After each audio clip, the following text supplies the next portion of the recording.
Hoy vamos a meternos de lleno en un material fascinante que nos llegó gracias a un oyente. Es una entrevista larguísima, muy detallada, con una médium española, Raquel Sáez. Sí, es un testimonio muy potente. Muchísimo. Y la idea aquí es desglosar la visión del mundo que ella presenta. Que es muy particular. Totalmente. Un mundo donde, por ejemplo, las habilidades psíquicas no son algo raro o paranormal, sino algo innato en todos. Una capacidad. Exacto. Donde se puede hablar con los que ya no están.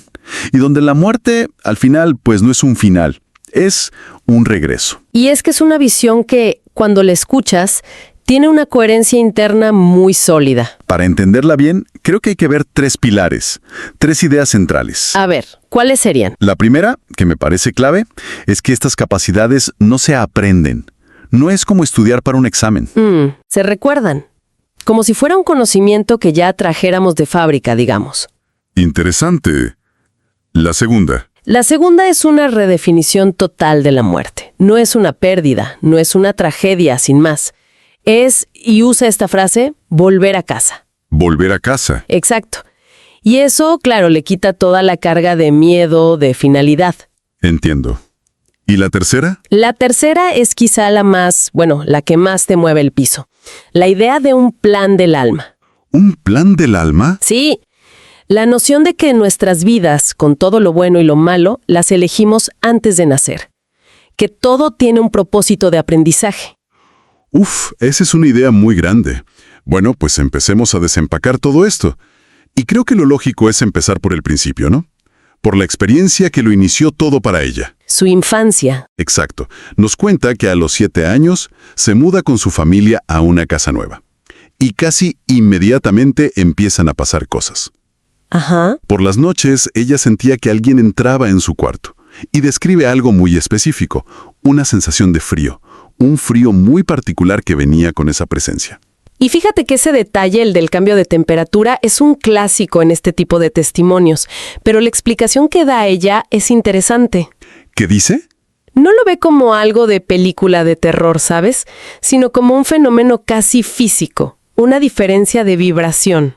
¿Cómo así? Según esta visión, el mundo espiritual vibra a una frecuencia altísima. Entonces, cuando hay un contacto entre dimensiones, esa diferencia genera una caída de la temperatura. Es física, no maldad.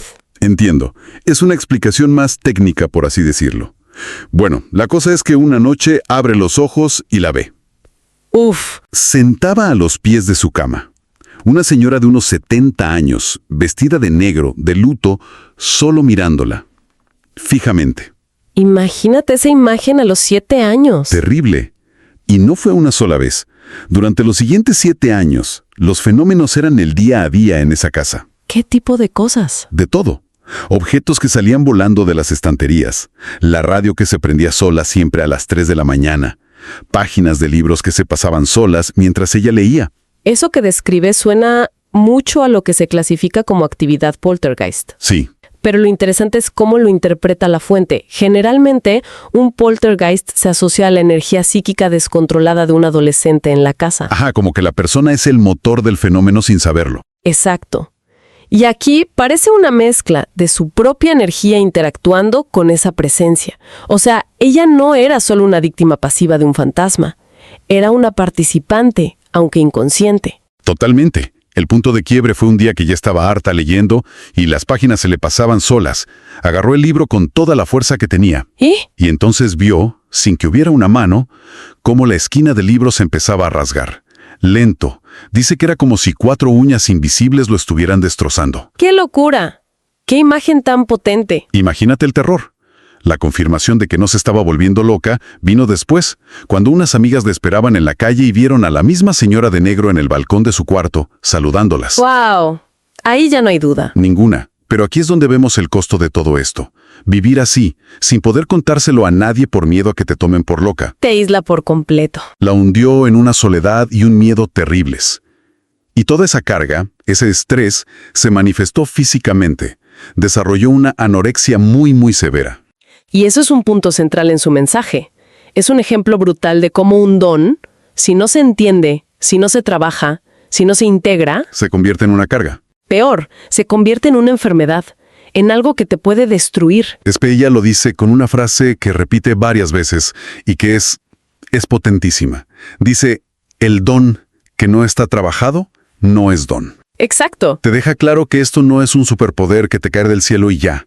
Es una capacidad que exige una coherencia de vida absoluta, una responsabilidad enorme. No puedes, según ella, estar canalizando mensajes de amor y luego vivir desde el egoísmo o la rabia. No hay coherencia. Ninguna. Y esa idea de responsabilidad la lleva directamente a cómo aborda uno de los temas más duros, ¿no? La muerte y el duelo. Sí, porque ya no es algo que le pasa a ella, sino una herramienta que usa para ayudar a otros. Exacto. Y lo explica a través de la experiencia más dolorosa de su vida, el suicidio de su mejor amigo. Uf. Cuenta que la última vez que lo vio, tuvo una premonición. Sintió en cada célula de su cuerpo que era la última vez, que era una despedida. Qué duro. Durísimo. Y a raíz de eso, ella desarrolla una comprensión de lo que llama el tráiler de la vida.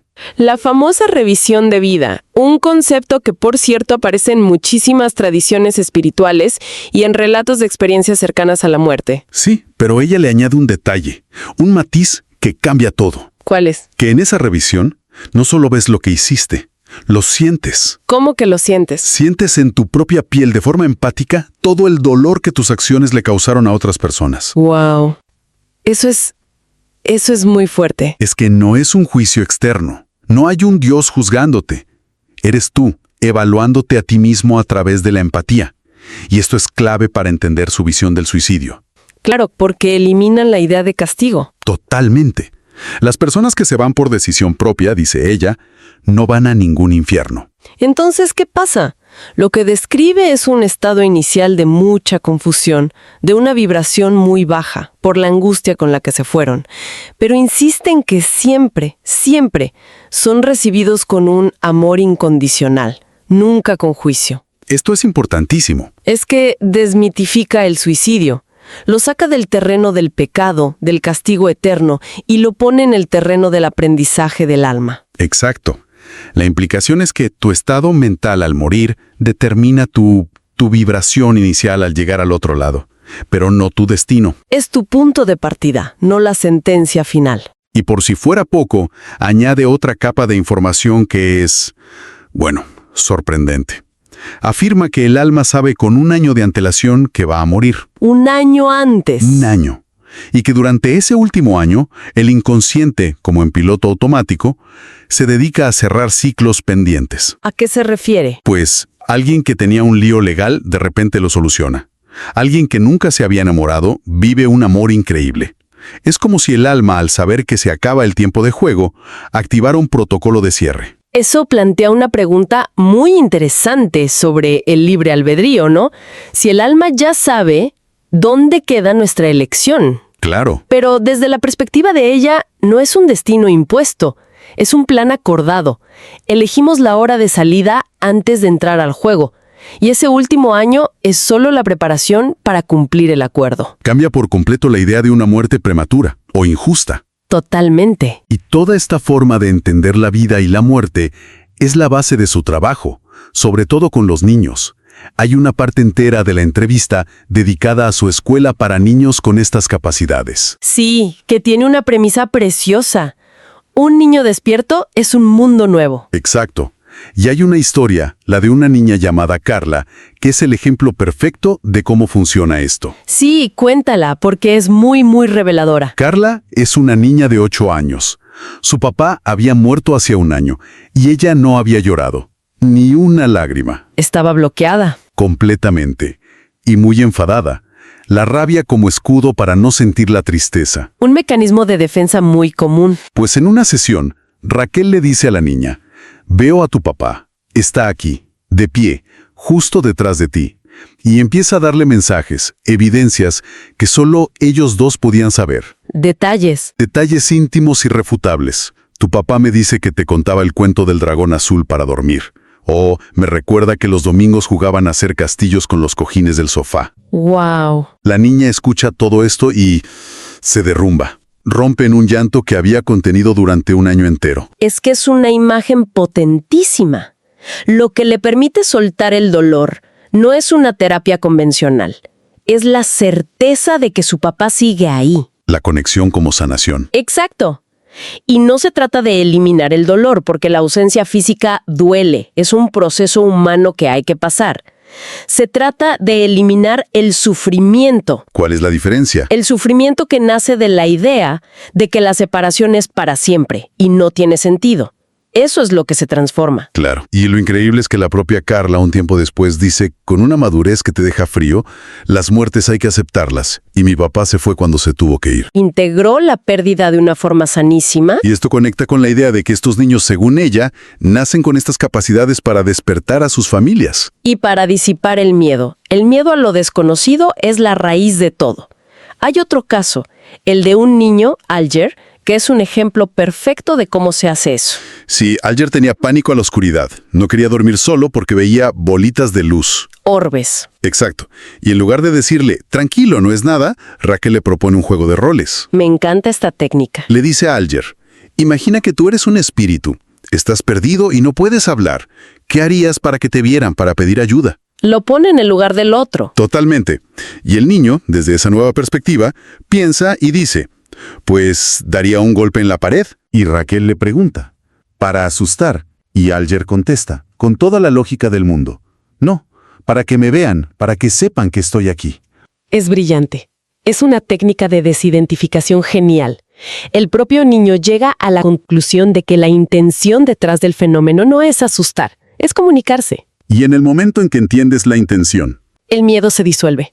Se cambia por compasión, por entendimiento. y todo esto, todas estas historias, todas estas ideas, se enmarcan en una visión mucho más grande, en lo que ella llama las reglas del juego cósmico. La cosmología completa. Sí. La vida, según esta visión, es como un videojuego de realidad virtual súper inmersivo. ¿Y quién es el jugador? Nuestra alma. Antes de nacer, el alma, que es el jugador, elige un avatar, que es nuestro cuerpo. Elige una pantalla de juego, o sea, nuestra familia, nuestras circunstancias. Y elige las misiones. Exacto.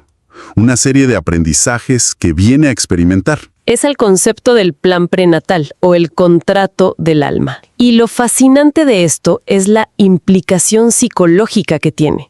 ¿A qué te refieres? Si uno de verdad adopta esta visión, se elimina por completo el papel de víctima. Claro, ya nada es casual. Nada, cada desafío, por más doloroso que sea, se reinterpreta como una lección que tú mismo te pusiste para tu propia evolución. El control pasa de ser externo, el mundo me hace cosas, a ser totalmente interno, yo elegí esto para aprender. Lo más increíble es que cuenta que los niños de su escuela, sin haberlo hablado entre ellos, describan procesos muy parecidos. ¿En serio? Sí. Relatan recuerdos de estar en otro plano, viendo unas especies de pantallas donde les mostraban distintas familias, y ellos elegían en cuál querían nacer. ¡Qué fuerte! Un niño le llegó a decir a su madre, «Mamá, yo te elegí a ti cuando le estabas poniendo un turbante a mi hermana en el baño». Un evento que pasó antes de que él fuera concebido. ¡Wow! Y eso nos lleva a la distinción que ella hace entre la familia biológica y la familia álmica. Explica eso. La familia álmica sería un grupo de almas que reencarnan juntas una y otra vez. Van viajando juntas intercambiando roles para ayudarse a aprender. O sea, en una vida eres mi madre, Sí, en otra eres mi pareja, ¿correcto? en otra mi mejor amigo, Ujú. y aquí viene lo más complicado de esta idea. En otra, eres mi peor enemigo. Esa es la parte más radical, sin duda. La noción de que los villanos de nuestra vida, las personas que nos ponen los retos más difíciles, pueden ser en realidad almas de nuestra propia familia álmica, Nuestros mayores maestros. cumpliendo un pacto que hicimos antes de nacer para aprender lecciones clave. El perdón, la autoafirmación, el amor incondicional. Es una idea que te obliga a replantearte cada relación conflictiva de tu vida y describe el reconocimiento entre estas almas de una forma muy poética, ¿Cómo? como una sensación inmediata de familiaridad. Esa sensación de conocer a alguien de toda la vida a los 5 minutos. Sí, me ha pasado. Y usa una frase para describir lo que me pareció preciosa. Dice, cuando se reconoce que alguien es familia álmica, se requieren menos palabras para entender y más silencio para escuchar el alma. Qué bonito. Es una comunicación que no es verbal. Es energética.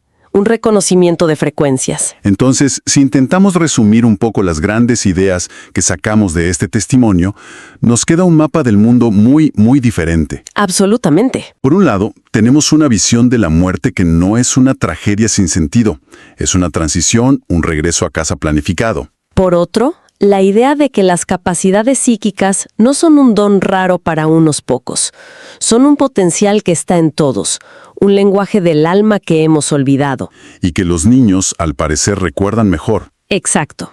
Y finalmente esta perspectiva de que la vida ya no es una serie de eventos al azar, caóticos, se convierte en una experiencia educativa, como un currículum diseñado por nuestra propia alma para nuestro crecimiento. Y todo este entramado de ideas, creo, nos deja con una reflexión final.